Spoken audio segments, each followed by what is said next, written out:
Hello আসসালামু আলাইকুম, কি অবস্থা মামুরে? চলে যাচ্ছে গরু বাজার। এই বাজার গানা হলো চট্টগ্রাম শ্রীগণ মাদার মেয়ার স্কুলের ভিতরে।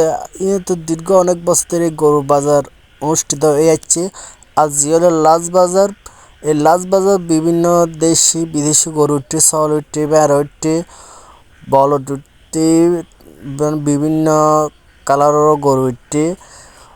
মানুষ বেচা কিনা তো উড়ুসরা মামুরে। ভিডিও তারা তো হইলা লাগে অবশ্যই কমেন্টে জানা। খারা হারা তো ভিডিও ভালো লাগে অবশ্যই। আর তোরা ভালো লাগে কেন ঘুরি গাড়ি